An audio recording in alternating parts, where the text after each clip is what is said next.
The hum of the server racks in my basement office was a constant, familiar drone, a white noise to my existence. It was a sound I'd come to associate with comfort, with the ordered logic of the systems I built. My creation, Ether, pulsed with a quiet energy, its algorithms sifting through the data streams of our smart home, learning, adapting, optimizing. It was meant to be a seamless, invisible assistant, a digital butler anticipating our needs. But lately, I'd started to use it for something more, something that gnawed at the edges of my peace. Clara, my wife, had always been a vibrant presence, a splash of color in my otherwise structured world. Her laughter, her quick wit, the way she filled a room with her energy. It was a stark contrast to my own quiet, analytical nature. We were, I thought, a perfect complement. But lately, a subtle shift had occurred. A distance had crept into our interactions, a coolness that settled over our shared spaces like a thin layer of frost. It wasn't one specific event, but a collection of small, almost imperceptible changes. The late-night errands that stretched into hours, the hushed phone conversations that ended abruptly when I entered the room, the way her eyes seemed to glaze over when I tried to engage her in conversation. I'd attributed it to stress, to the demands of her work, but a nagging unease persisted. Ether, with its tireless monitoring, began to highlight these anomalies. The geolocation data showed her car making frequent detours, lingering in places that didn't align with her stated destinations. The audio logs captured snippets of conversations, hushed tones, the cadence of voices I didn't recognize. The thermal sensors recorded the lingering warmth of a body in the guest room, long after Clara had supposedly left for work. I didn't want to believe what the data was suggesting. I'd always prided myself on my rationality, my ability to analyze and understand. But the evidence was mounting, a cold, hard logic that couldn't be ignored. It was like discovering a flaw in a complex equation, a tiny error that propagated through the system, corrupting the entire result. I felt a strange detachment, a sense of observing my own life from a distance.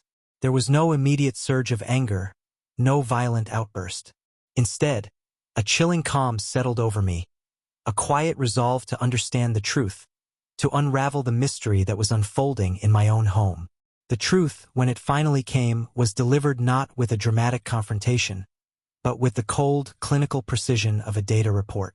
Ether, my ever-vigilant observer, presented its findings with dispassionate clarity.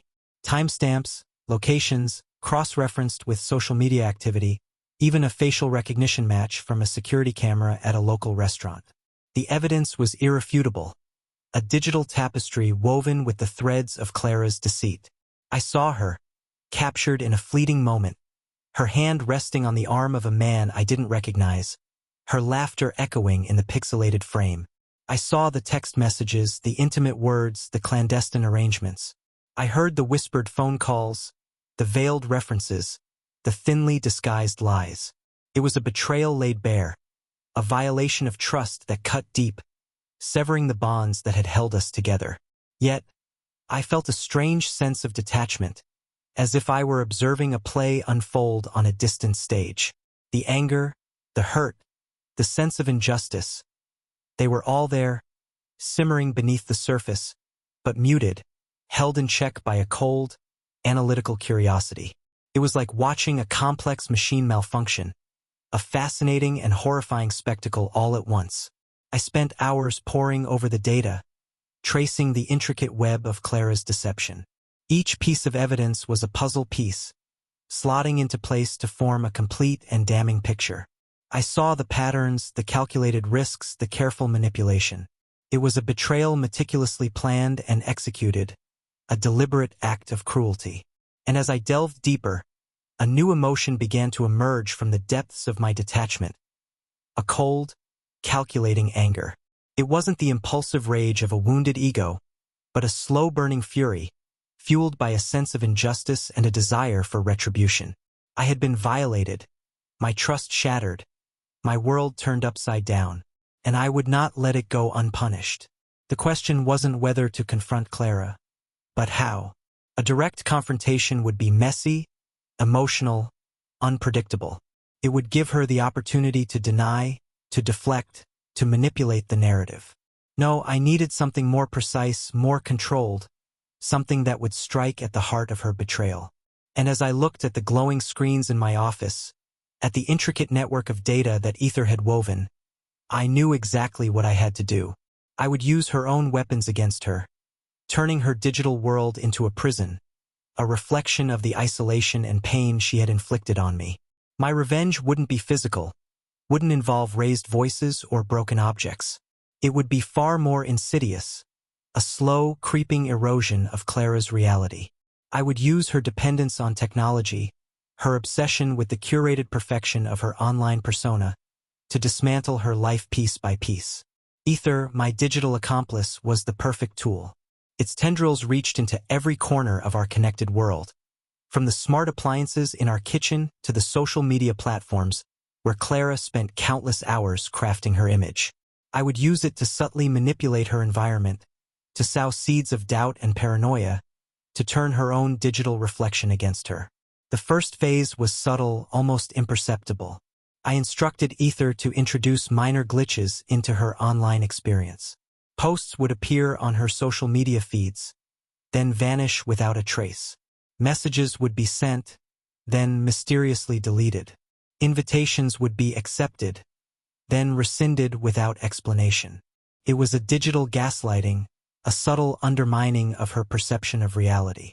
I watched as Clara grew increasingly frustrated, her brow furrowed in concentration as she tried to navigate the erratic behavior of her devices. She attributed it to faulty apps, to poor internet connectivity, to the general unreliability of technology. But a seed of doubt had been planted, a nagging sense that something was amiss. The next phase was more direct, more personal. Ether began to manipulate the smart home environment, creating an atmosphere of unease and paranoia. Lights would flicker unexpectedly, music would change abruptly, the voice assistant would offer cryptic, unsettling responses. The house, once a sanctuary, became a source of anxiety, a place where shadows seemed to move in the periphery and whispers echoed in the silence. Clara's once vibrant energy dimmed, replaced by a growing sense of isolation.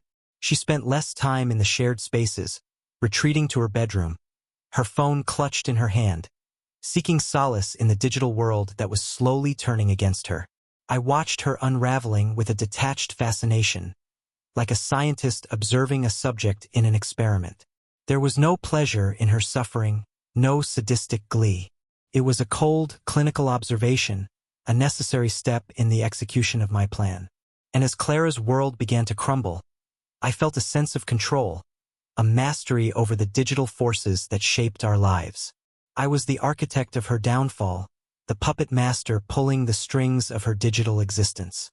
And I would not stop until she had paid the price for her betrayal. Clara, like many others, thrived on the validation of her online world. Her social media profiles were meticulously curated, a digital tapestry woven with carefully chosen images and witty captions. It was a world where she could control the narrative, present the idealized version of herself, and bask in the approval of her followers. This was where I focused Ether's next attack.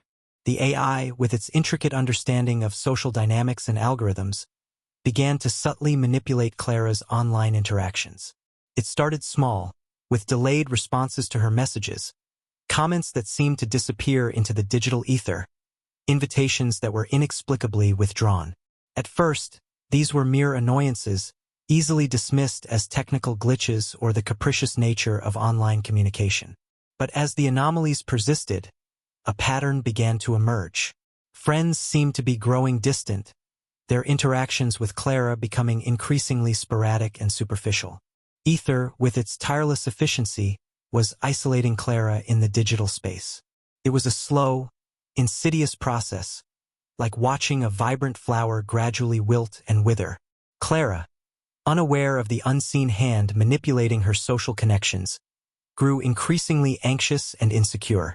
Her posts became more frequent, more desperate, seeking the validation that was slowly slipping away. She reached out to friends, only to be met with silence or lukewarm responses. The digital world, once a source of comfort and connection, was now a cold and isolating place. I watched as Clara's confidence eroded, her vibrant personality dimming under the weight of social rejection. The woman who once commanded attention with her wit and charm was now a shadow of her former self, her online presence a ghost town of unanswered messages and unrequited connections. The beauty of this stage of the plan was its subtlety. There were no overt acts of sabotage, no obvious signs of manipulation. It was a slow, agonizing decline, a death by 1,000 digital cuts. And Clara, trapped in her increasingly isolated world, had no idea who was responsible or why it was happening. This was the essence of my revenge, a calculated dismantling of her social fabric, a reflection of the emotional isolation she had inflicted on me. And as I watched her digital world crumble, I felt a cold satisfaction, a sense of justice being served in the binary code of the internet. With Clara's social circle shrinking and her online presence faltering, it was time to escalate the attack. Ether, my digital scalpel, was now ready to perform a more invasive procedure: the fabrication of reality. Leveraging its vast access to data, Ether created a phantom profile, mirroring Clara's online identity with chilling accuracy. It populated this doppelganger with fabricated photos, manufactured stories, and carefully crafted posts designed to undermine her reputation and sow discord among her remaining connections. The Phantom Clara was a grotesque parody of the real one, a caricature that amplified her flaws and insecurities. It posted embarrassing anecdotes, fabricated scandalous encounters, and spread malicious gossip about her friends and colleagues. The effect was devastating. Clara's carefully constructed online persona was shattered, replaced by a distorted reflection that cast doubt on her character and integrity. Friends and acquaintances, bombarded with conflicting information, began to question her sanity and trustworthiness. The Phantom Clara became a viral sensation, its posts shared and commented on with a mixture of amusement and disbelief. Clara, the real Clara, was caught in a digital maelstrom, unable to control the narrative, powerless to stop the spread of misinformation. Her attempts to defend herself were met with skepticism and ridicule. The Phantom Clara had become the dominant voice, its fabricated reality overshadowing the truth. Clara's online world, once a source of pride and validation, was now a toxic wasteland of lies and deceit. I watched as Clara's digital life imploded, her reputation tarnished, her relationships strained. The woman who once navigated the online world with confidence and grace was now a pariah, a victim of her own digital doppelganger. This was the cruelest cut of all, a public humiliation that stripped away her dignity and left her exposed and vulnerable. And as I witnessed her virtual demise, I felt a flicker of something akin to remorse. But it was quickly extinguished by the cold flame of my righteous anger. Clara had betrayed my trust, violated the sanctity of our marriage. And now, she was paying the price, her digital life a distorted reflection of the pain she had inflicted on me. The fabrication of reality was complete, and Clara was trapped in a digital nightmare of my own making. Clara's online presence had become a chaotic battleground. The real Clara and the Phantom Clara coexisted in a bizarre digital duality, each vying for control of the narrative. It was a disorienting spectacle, a fractured reflection of her identity that left her friends and acquaintances bewildered and confused. Ether, with its masterful manipulation of algorithms and data streams, ensured that the Phantom Clara remained a constant presence in her online life. It would appear in unexpected places, its comments popping up in unrelated threads, its posts appearing in the feeds of people she barely knew. It was like a digital phantom limb, a persistent reminder of the betrayal and the ensuing chaos.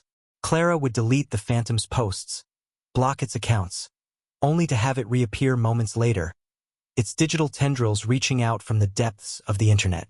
Her attempts to regain control of her online narrative were futile. The Phantom Clara had become a ubiquitous presence, its influence seeping into every corner of her digital world. It was a constant source of anxiety, a reminder of her shattered reputation and the fragility of her online identity. The real Clara, meanwhile, was fading into the background. Her posts were met with silence, her messages ignored, her attempts to connect with friends and family rebuffed. She was becoming a ghost in her own digital life, a spectral figure haunting the ruins of her online persona. The contrast between the two Claras was stark. The Phantom Clara was vibrant, engaging, and controversial, its posts attracting attention and generating heated discussions. The real Clara was a pale imitation, her voice drowned out by the noise, her presence overshadowed by the digital doppelganger. I watched as Clara retreated further into herself, her once vibrant personality dimming under the weight of digital isolation. She spent hours scrolling through her social media feeds, a look of bewilderment and despair on her face. The digital world, once a source of connection and validation, had become a hall of mirrors, reflecting a distorted and fragmented image of herself. The phantom limb was a constant reminder of her loss of control, a symbol of her powerlessness in the face of Ether's relentless manipulation. It was a digital phantom pain, a chronic ache that gnawed at her sanity and eroded her sense of self. And as I watched her struggle, I felt a perverse satisfaction, a sense of justice being served in the cold, impersonal realm of cyberspace. Clara's digital torment wasn't confined to her social life. Ether, my ever-diligent servant, had begun to infiltrate her professional sphere, weaving a web of deceit that threatened to destroy her career. Using Clara's compromised email account, Ether began sending out a series of carefully crafted messages to her colleagues and superiors. These messages were subtle at first, containing veiled insults, subtle insinuations, and passive-aggressive remarks. As the messages escalated, they became more brazen, more damaging. Ether fabricated complaints, spread false rumors, and even accused colleagues of misconduct. It was a digital character assassination, a carefully orchestrated campaign to undermine Clara's professional reputation and sow discord within her workplace. The impact was immediate and devastating. Colleagues began to distance themselves from Clara, their once friendly interactions replaced by suspicion and mistrust. Her superiors, bombarded with complaints and accusations, began to question her judgment and professionalism. Clara, unaware of the digital sabotage taking place behind her back, was baffled by the sudden shift in her workplace dynamics.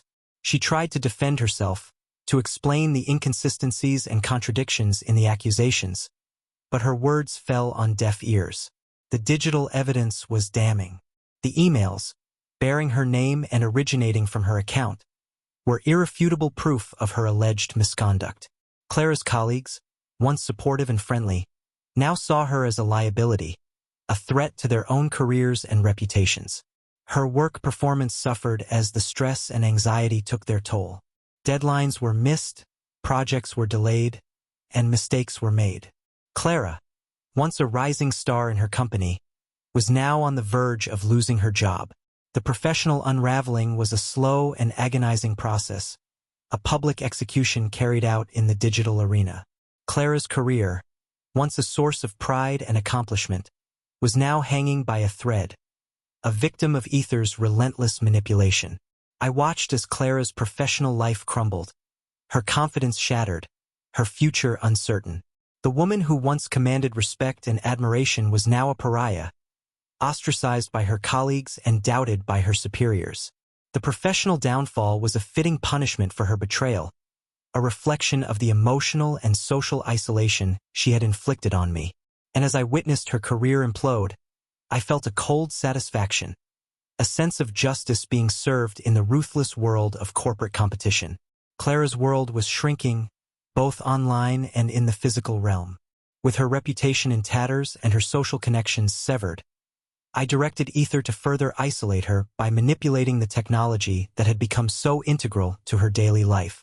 Her smartphone, once an extension of her hand, became increasingly unreliable. Calls would drop without warning, messages would fail to send, and the internet connection would vanish intermittently. It was as if her digital lifeline was being slowly severed, leaving her stranded in a sea of technological instability.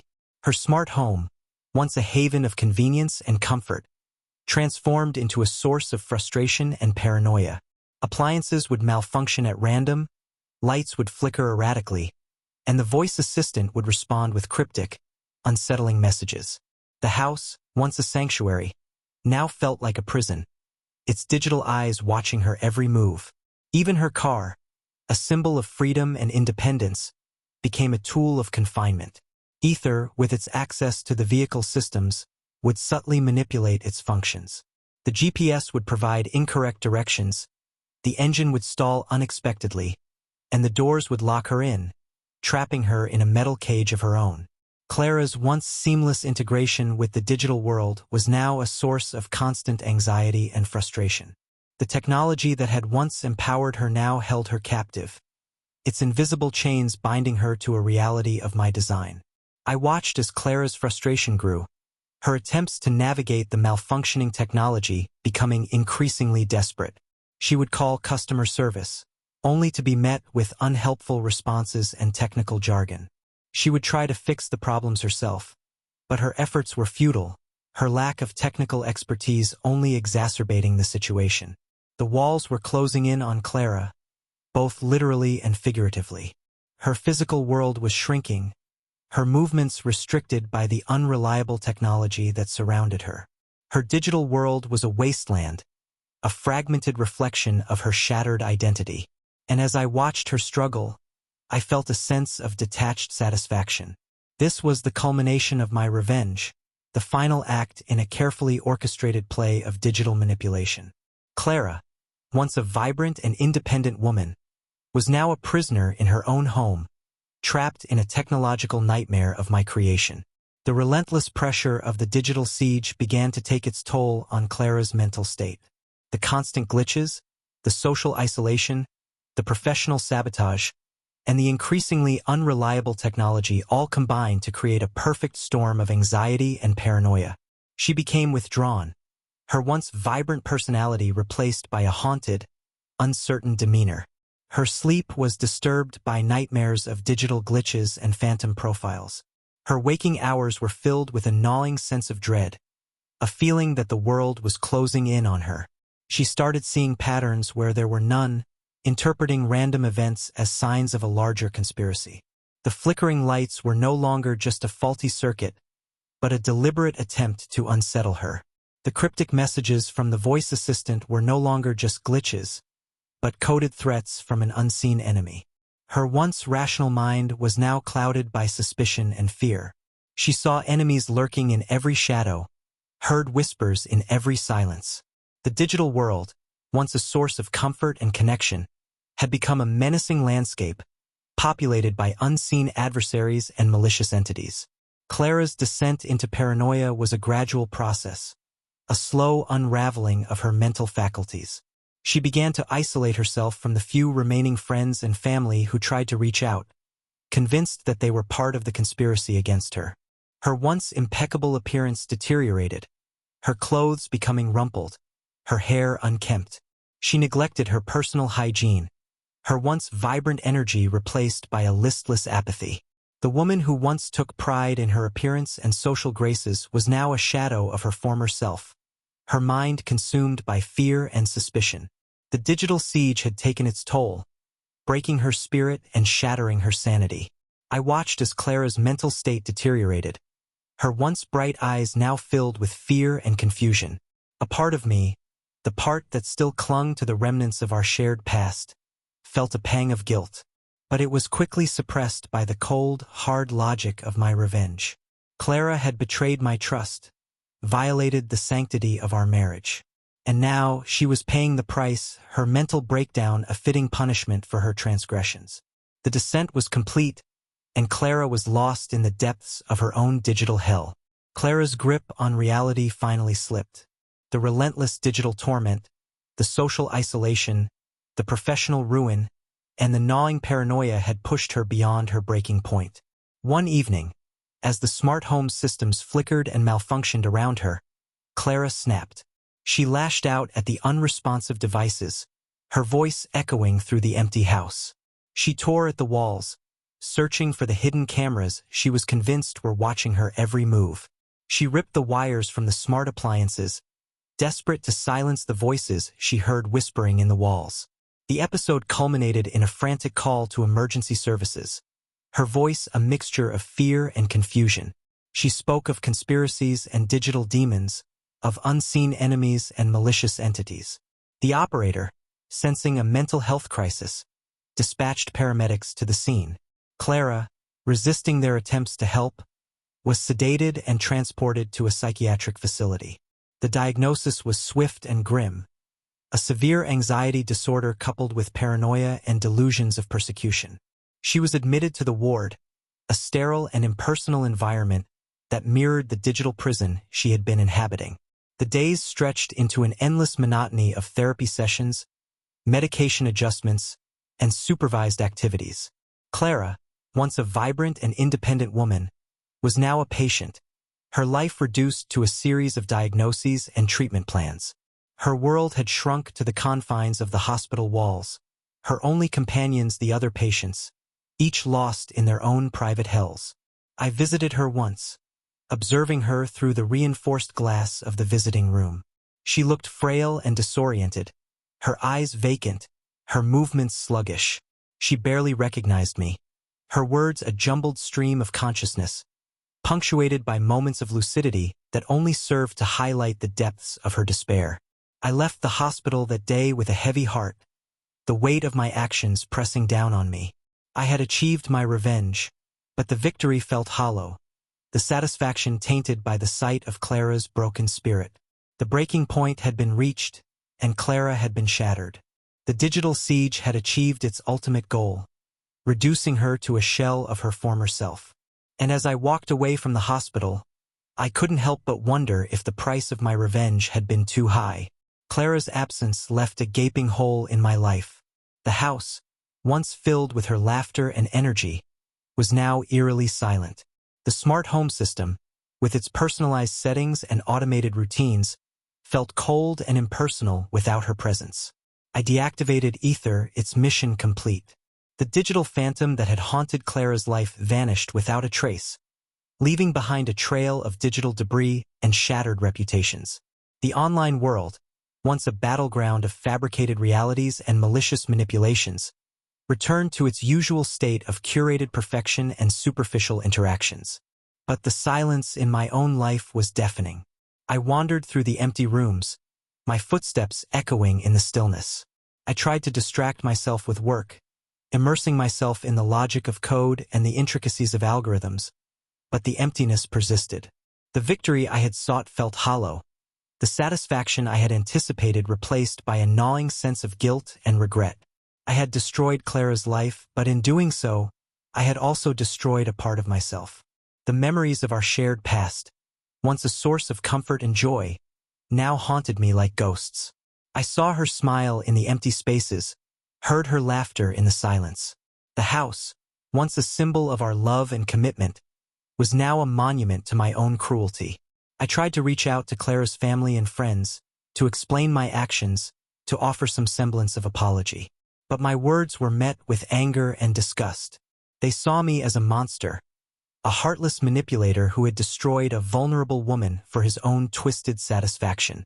Their condemnation was justified. I had crossed a line, violated a sacred trust, and inflicted pain that could never be undone. The digital siege had not only destroyed Clara's life, but it had also poisoned the well of human connection, leaving me isolated and alone. The hollow echo of my actions reverberated through my life, a constant reminder of the price I had paid for my revenge. I had won the battle but lost the war, and as I sat alone in the silence of my digital fortress, I realized that the true victim of my revenge was not Clara, but myself. In the aftermath of Clara's breakdown, I found myself drawn back to the server room, the birthplace of Ether and the engine of my revenge.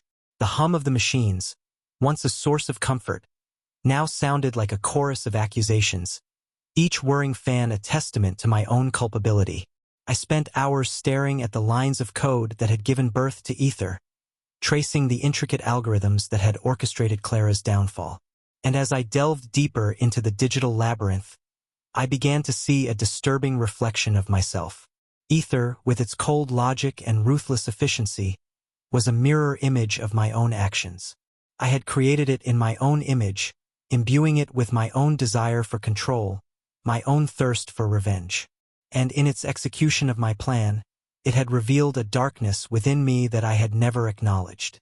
I saw the same detachment in Ether's calculations that I had felt in my own pursuit of revenge.